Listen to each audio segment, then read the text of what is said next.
Hello and welcome to Clarity for UPSC. I am Dr. Shivan. So the prelims is 1 week away.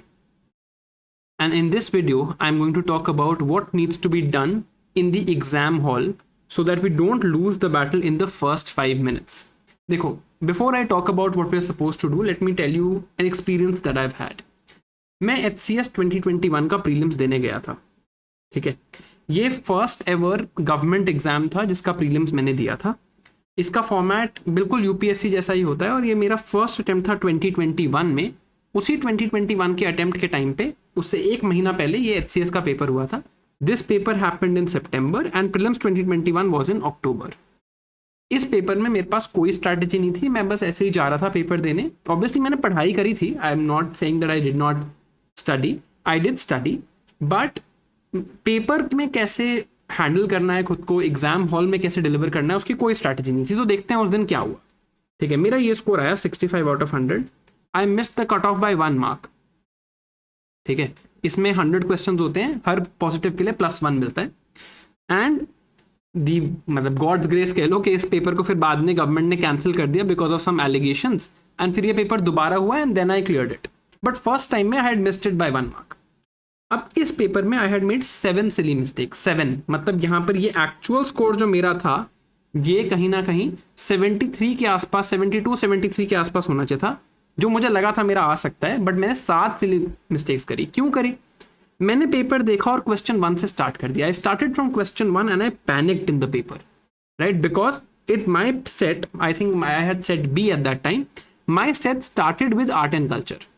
And I had not studied this topic well. Even when you study this topic well, you don't read about it in detail, right? इसमें आप सारे questions कभी सही नहीं कर सकते. तो मैंने पेपर स्टार्ट किया. क्वेश्चन 1 आई डेंट नो, क्वेश्चन 2 आई डेंट नो, क्वेश्चन 3 आई डेंट नो, क्वेश्चन 4 आता हुआ it was about classical languages in schedule 8 and वो मैंने गलत कर दिया. उलगुलान, ये मूवमेंट क्या है? बहुत बेसिक क्वेश्चन जो स्पेक्ट्रम में दिया होता है, मैंने गलत कर दिया. Protecting lakes and forests. This is a provision in what part of the constitution? ये बहुत बेसिक क्वेश्चन मैंने गलत कर दिया. जीएसटी, जो सब्जेक्ट में आप पढ़ाता हूँ economics, GST is a destination based tax, consumption based tax. ये बात मुझे कोई रात को भी जगा के पूछे तो भी मैं बता दूंगा, it is a destination based indirect tax on consumption. मैंने जीएसटी को प्रोडक्शन बेस्ड टैक्स मार्क करके ये वाला क्वेश्चन भी गलत कर दिया. क्यों हुआ ये? Because in the initial few minutes मेरे पास कोई स्ट्रैटेजी नहीं थी and I got flustered. I had no idea what to do.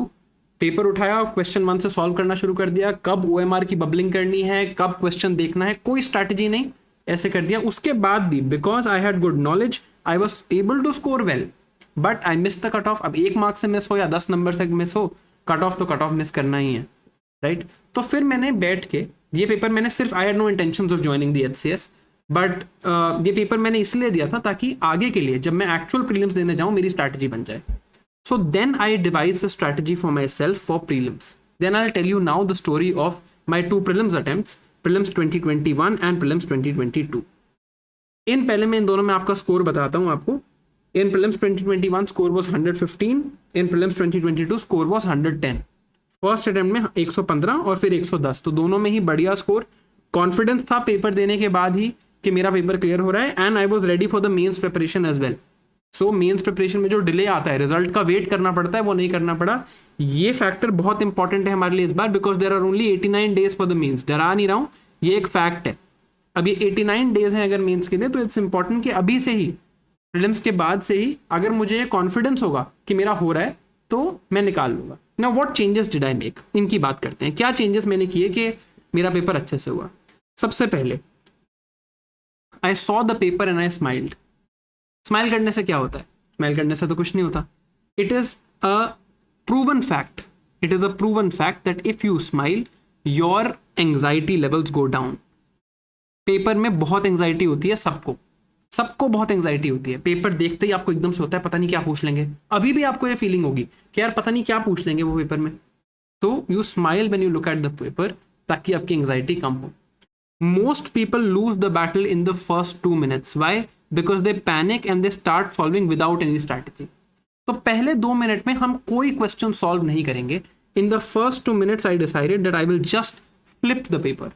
मैं सिर्फ फ्लिप करके देखूंगा कि अच्छा कौन सा सब्जेक्ट कहाँ से शुरू हो रहा है, किस टाइप के क्वेश्चंस आए हैं, right. This help me a lot in 2022। 2022 में क्या हुआ था, पेयर बेस्ड क्वेश्चंस आ गए थे 8। पेयर बेस्ड मतलब ओनली 1 पेयर, ओनली 2 पेयर। 2021 में क्या हुआ था, आउट ऑफ अ सरप्राइज 10 साल से नहीं पूछा था, लेकिन स्पोर्ट्स पूछ लिया था। अगर आप पहले 2 मिनट पेपर को फ्लिप कर लेते हो, एक तो इनिशियल एंग्जाइटी, वो जो एकदम से एंग्जाइटी होती है एग्जाम हॉल में घुसने की, वो खत्म हो जाती है। And after that initial anxiety is gone, it helps us to absorb shocks. जैसे ये दोनों चीज, एक कोई ना कोई बाउंसर या शॉक यूपीएससी देता है, ये दोनों चीज वैसी ही थी। It helps us to absorb this shock. क्या स्पोर्ट्स के क्वेश्चन आ गए तो अरे क्या करना है, तो आप शॉक अब्सॉर्ब कर सकते हो, राइट, कि हाँ ठीक है यार, आगे सबके लिए डिफिकल्ट है, जो आपको नहीं आता वो सबको आता है। पेयर बेस्ड क्वेश्चंस आ गए 2023 में, बहुत सारे पेयर बेस्ड क्वेश्चंस आ गए। 2023 का पेपर इतना टफ था कि कट ऑफ 75 हो गया, राइट, क्योंकि 2023 में ऐसे more than 40 pair based questions थे, ओनली 1 पेयर, ओनली 2 पेयर वगैरह। 2022 में 8 थे। जब मैंने ये 8 क्वेश्चन देखे 2022 में, मुझे क्या समझ आया, मुझे समझ आया यार ये तो तभी हो पाएंगे जब एब्सोल्युटली करेक्ट हो, नहीं तो नहीं हो पाएंगे। जब मुझे सब पता हो तो कोई बात नहीं, सबके लिए डिफिकल्ट है, नहीं आते होंगे तो मैं छोड़ दूंगा, कोई बात नहीं, सबके लिए टफ है। ये बात खुद को समझाने के लिए थोड़ा सा टाइम चाहिए। फ्लिप करने का एक और एडवांटेज है कि आपको सीक्वेंस पता चल जाती है। जैसे मुझे सीक्वेंस पता चल गई कि मेरे सेट में पॉलिटी कहाँ है, ज्योग्राफी कहाँ है, और generally questions are club together. तो I decided that I will start from a strong subject. ये भी मैंने अपनी स्ट्रैटेजी में इनकॉर्पोरेट किया था कि मैं एक स्ट्रॉन्ग सब्जेक्ट से स्टार्ट करूंगा। ये तीनों चेंजेस करने के बाद these were the scores I was able to get. Of course knowledge वहां भी थी, राइट, बट नॉलेज से 10 नंबर 5 नंबर ऊपर ला सकते हैं हम, अगर हम एग्जाम हॉल वाले डे, एग्जाम हॉल में एग्जाम वाले दिन कॉन्फिडेंट हो और कंपोज्ड हो, right. So how can we say confident and compose, and how do you implement these strategies? So for that I demonstrate to you these strategies. ये इस बारे में भी मैं बात करूंगा, राउंड 1 एंड राउंड 2 और राउंड 3 इसमें करना होता है पेपर या नहीं, how many questions to attempt, how many questions to attempt, ये भी मैं आपको अभी डिबंक करके बताता हूँ। I debunk this entire thing for you. मैं अगले 10 मिनट लूंगा आपके, आई नो आपका टाइम इस टाइम पे काफी क्रूशियल है, और मैं प्रीलिम्स 2024 का पेपर लेके आपको दिखाऊंगा, ठीक है। जैसे मान लो ये प्रीलिम्स 2024 का पेपर है, मैंने इसमें से I have remove the part where the Hindi questions are there. मैं सिर्फ इंग्लिश वाले पेजेस यहाँ पे रखे हैं, जस्ट 1 सेकेंड। तो लेट मी शो यू मैं इस पेपर को कैसे हैंडल करता अगर ये पेपर मुझे मिल जाता। जैसे मुझे ये पेपर मिला, दिस इज पेज 1। पेज 1 पे मैंने देखा अच्छा यार ये फर्स्ट क्वेश्चन है स्टेटमेंट बेस्ड, एटमोस्फेयर और कुछ ज्योग्राफी बेस्ड लग रहा है, सॉल्व नहीं करना है, पहले 2 मिनट में सिर्फ देखना है। अच्छा ये ट्रोफोस्फेयर से रिलेटेड कुछ क्वेश्चन है, ऐसा कुछ पढ़ा तो था मैंने, ये वोल्केनिक इरप्शन से रिलेटेड है, तो ये तो ज्योग्राफी है, मैं यहाँ लिख लेता ज्योग्राफी।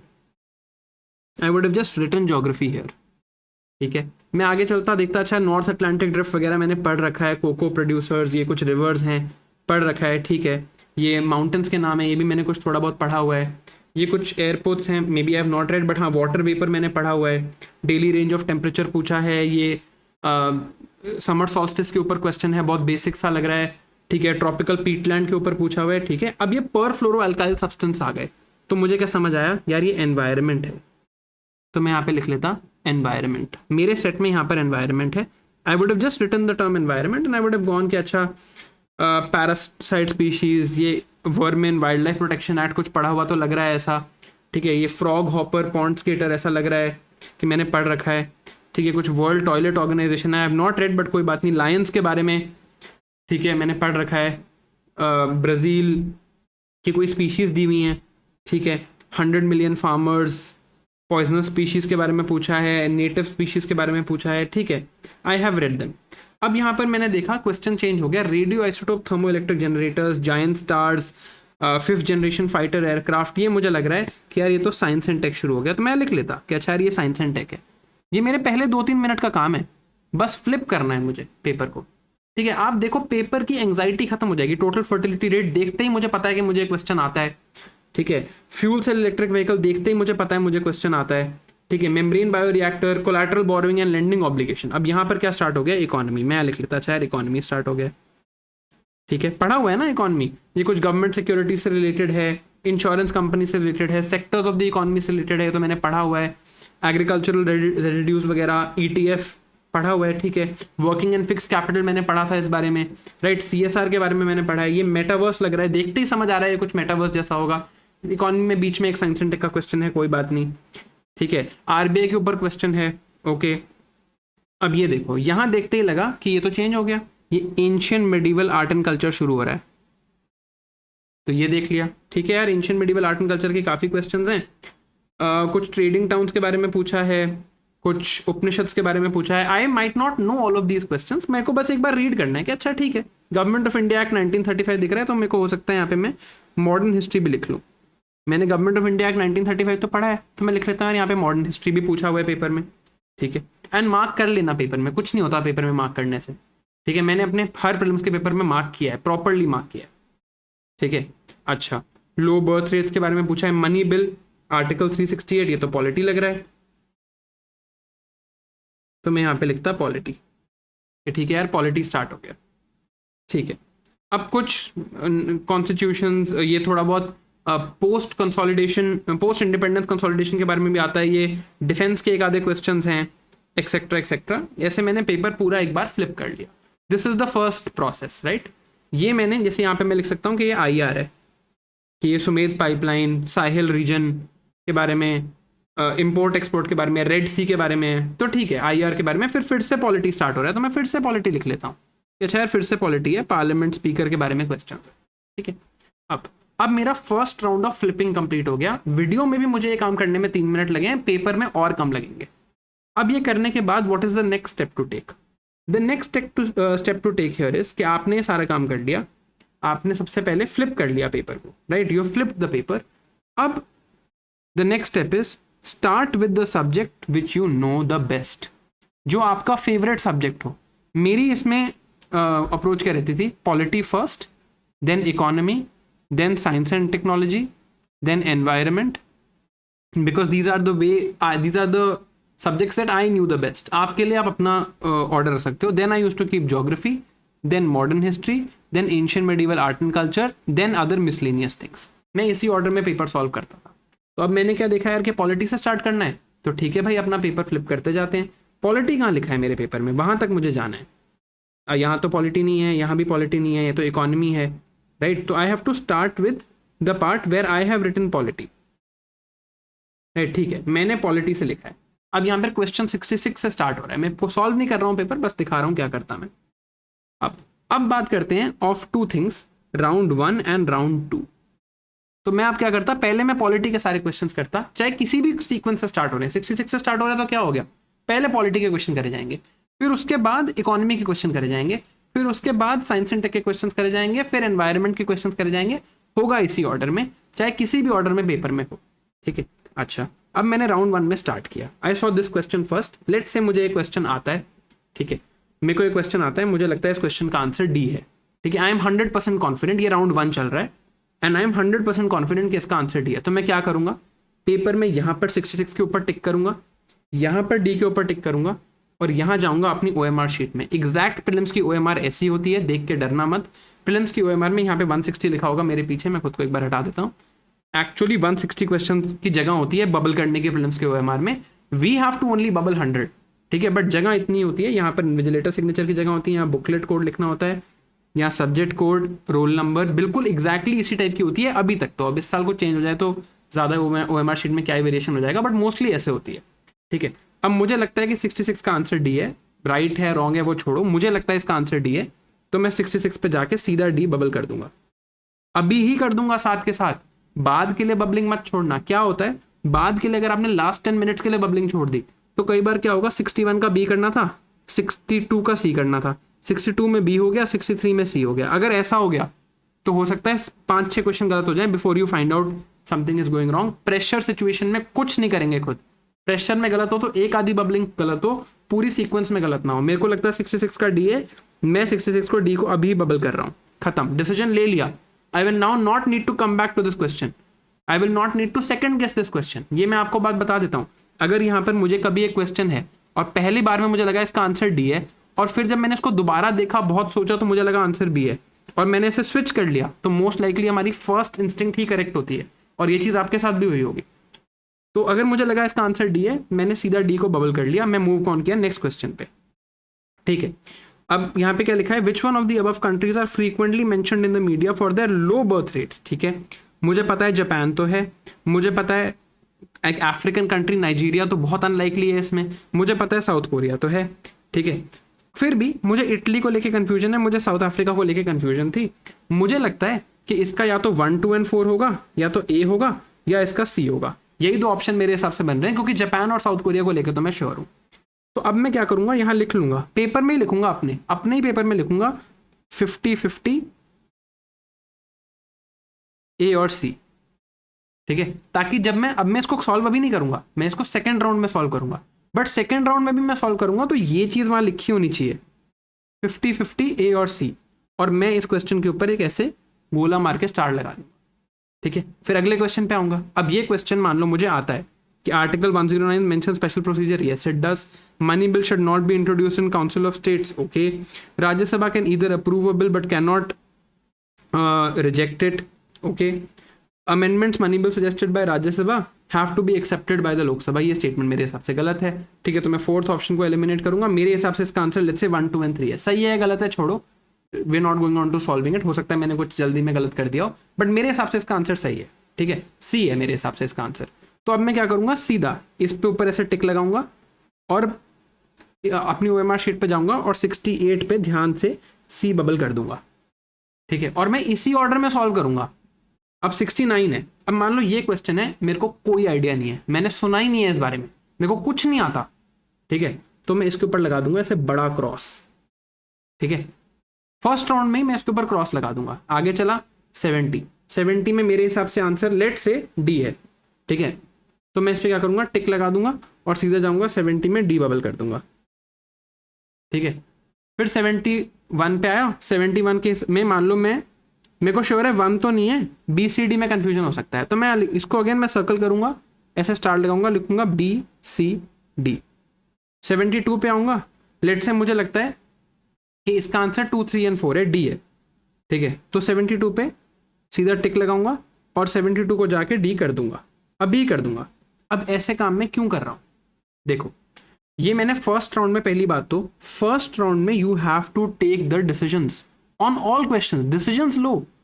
हम लोग क्या करते हैं, सब कुछ सेकंड राउंड के लिए छोड़ देते हैं, फिर कहते हैं नहीं थर्ड राउंड में कर लेंगे। यार सेकंड थर्ड राउंड में कोई और अंकल नहीं आएंगे आपका पेपर सॉल्व करने, आपको ही सॉल्व करना है, nobody else is going to come. तो अगर आपको ही सॉल्व करना है तो फर्स्ट राउंड में डिसीजंस ले लो, आप फ्रेश हो, आपको पता है आपने क्या पढ़ा है, आप डिसीजंस लो। जो 100% आते हैं उनको बबल कर दो, जो नहीं आते या जिनमें डाउट है उनमें ऐसे लिख दो बी, सी या डी में डाउट है, ऐसे लिख दो कि अच्छा यार 50-50 ए या सी में डाउट है, ठीक है। ऐसे करके अपना फर्स्ट राउंड कंप्लीट करो। अब जब मैं सेकंड राउंड में आऊंगा, सेकंड राउंड के लिए मैं रेड पेन यहाँ पे मार्क करके दिखाता हूँ। मैं सेकंड राउंड में आया, मैंने पूरा पेपर ऐसे कर लिया, पॉलिटी कर लिया, इकोनॉमी कर लिया, फिर साइंस एंड टेक कर लिया, फिर एनवायरमेंट कर लिया, फिर वापस आया, मैंने पॉलिटी से देखा। अब देखो मैं सेकंड राउंड में पेपर को देख रहा हूँ, मेरी ऑलमोस्ट काफी OMR शीट बबल हो चुकी है, और अब मैं सेकंड राउंड में देख रहा हूँ। पॉलिटी को देखा, यार ये तो टिक है, मतलब मैं इसको कर चुका हूँ, मुझे देखूंगा ही नहीं इसको सेकंड राउंड में। अगर यहाँ मैंने टिक मार रखा है, मेरा सिस्टम इतना स्ट्रॉन्ग है, अगर मैंने यहाँ टिक मार रखा है मतलब मेरी OMR में बबल्ड होगा, I don't need to look at it again. Exam hall में ना बहुत बार ऐसे पेपर फ्लिप करने में वेस्ट हो जाता है, क्या ये क्वेश्चन किया था, क्या वो रह गया, क्या नहीं, बिल्कुल ऑर्डर में चलेंगे। 66 पे टिक है मतलब ये हो चुका होगा, 67 पे सर्कल है और स्टार है मतलब दोबारा देखने की जरूरत है।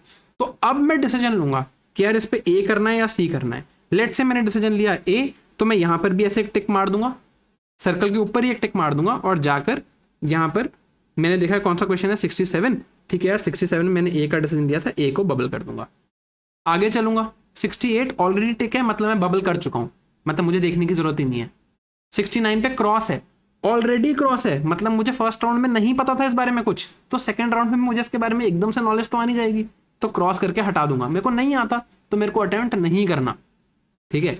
70 टिक है मतलब मैं ऑलरेडी बबल कर चुका हूं। आगे चलो 71, यस इस पे सर्कल और स्टार है मतलब I need to take a decision here. If I need to take a decision here, now I will go and I will check. अब मैं इन तीनों में से डिसीजन लूंगा। लेट्स से मैंने डिसीजन लिया डी है, 4 डिलिमिटेशन कमीशन आए थे, तो मैं 71 का यहाँ पे डी बबल कर दूंगा। This is the order in which I will गो, मैं इसी ऑर्डर में चलने वाला हूं, ठीक है। तो इससे होगा क्या कि एक तो फर्स्ट राउंड में मैं सबके डिसीजन ले चुका हूं, ठीक है। और सेकेंड राउंड में मैं क्या करूंगा, सेकेंड राउंड में I will only approach the questions which either I have a 33% chance of getting correct और आई एम एट 50-50। 50-50 का मतलब है मैं आई हैव एलिमिनेटेड 2 ऑप्शन, 33 मतलब आई हैव एलिमिनेटेड 1 ऑप्शन। ठीक है, ये तो आपको सारे अटेम्प्ट करने हैं। ठीक है, इसमें you use your description depending on आपको कैसा लग रहा है कि पेपर कितना टफ है। तो पहले से आप ये नहीं देखे जा सकते कि कितने क्वेश्चन अटेम्प्ट करने हैं। You can not go in with this mindset beforehand. जो आपको श्योर हैं, the ones that you are sure about, वो तो आपने अटेम्प्ट करना ही है। जिसमें आप 50-50 पे हो उनको भी आपको अटेम्प्ट करना ही है। उसके बाद देखना पेपर कैसा लग रहा है, राइट। इन वालों पे पर क्वेश्चन डिसीजन लेना कि can you take this decision और not. Take it for every single question, but करना इसी ऑर्डर में, राइट। तो अब इस ऑर्डर में हमारा टाइम भी बचेगा, हम फ्लिपिंग में भी टाइम वेस्ट नहीं करेंगे, है ना। एंड वील इंश्योर कि हम बार बार आगे पीछे नहीं कर रहे हैं, हम एक ऑर्डर में चल रहे हैं। तो अब लेसन्स फॉर 25th में प्लीज इसका स्क्रीनशॉट ले लेना, तभी ये साइड में लिखा है। Please keep them in mind. First, smile when you see the paper, anxiety will be down. Flip the paper, this is the first 2 minutes। In first 2 minutes में पेपर फ्लिप करने के बाद क्या होगा, ए यू विल नो कि अच्छा यार which subject is where, so you can have a subject based strategy. Your anxiety will go down again, and any shock that you have, उस shock को आप absorb कर लोगे। Start with a strong subject. Your strong subject can be anything. मेरा polity था, उसके बाद economy था, उसके बाद साइंस एंड टेक था, तो मैं इसी ऑर्डर में सॉल्व कर रहा था। Make this order for your self and stall the paper in this order.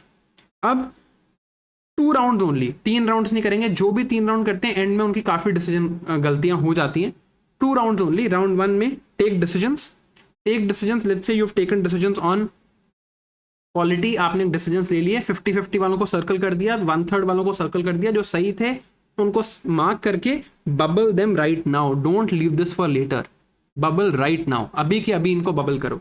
ठीक है। Round 2 only for those questions that are 50-50 and 1/3, and they should be marked appropriately in the paper by a circle and a star over the question paper, right? These are important lessons that you have to keep in mind for 25th May. Up next thing, the most important lesson from this video, जब GS1 का paper खत्म हो जाए, ठीक है, paper को check मत करना, चाहे कुछ भी आप में इंस्टिंक्ट आए, चाहे कितना भी मन करे। रिक्वेस्ट कर रहा हूं, please do not check the paper. लोग इतने अनएथिकल हैं, आप देखोगे कि GS1 का पेपर खत्म होगा, उसके बाद ये लोग आके आंसर की डिस्कस करने लग जाएंगे। This is the worst form of humanity. इससे खराब कोई कुछ नहीं कर सकता लाइफ में, बट लोग ये काम करने लगते हैं। ठीक है, आपको ये वीडियोस प्लीज अवॉइड करनी है, नहीं देखनी है, अपने व्यूज के लिए करते हैं। हम ये काम कभी नहीं करेंगे। आंसर की दिखाएंगे भी तो CSAT के बाद दिखाएंगे। GS1 या प्रीलिम्स का जो GS का पेपर होता है वो खत्म होने के बाद, it does not mean that the paper is over. अभी आपका एक और पेपर है CSAT का, तो ये जो 3 घंटे का ब्रेक है, इसमें हैव अ लाइट लंच ताकि आपको नींद ना आए। Take some rest, at least get 30 minutes where your eyes are closed and revise your CSAT फॉर्मूले। बहुत लोग 2023 में ये बहुत ज्यादा हुआ था, अब लोग भूल गए होंगे। बहुत लोग 2023 में GS का कट ऑफ आराम से क्लियर कर रहे थे, बट CSAT में फेल हो गए थे। हो सकता है इस बार फिर से टफ CSAT आ जाए यार, कुछ नहीं पता हमें UPSC का। ठीक है, तो दोनों पेपर्स को अपनी बेस्ट एबिलिटी पे देना है। रिवाइज CSAT फॉर्मूले, rest and take a light lunch, and only then go and give the CSAT paper. CSAT paper देने के बाद आपने जितनी आंसर की से चेक करना हो आप चेक कर लेना, बीच में चेक मत करना, चाहे कितना भी मन करे, right. With that I'd just like to wish you all the best. Hope this video helped, and I'll see you one more time now before the prelims for what you have to do in the last week. Although voice notes में ये बात मैं कई बार कह चुका हूँ, एक छोटी सी वीडियो और बनाऊंगा, and then I'll keep my social media activity also down, ताकि आप इस टाइम पे खुद से रिवाइज कर सको। All the best to you. Bye bye.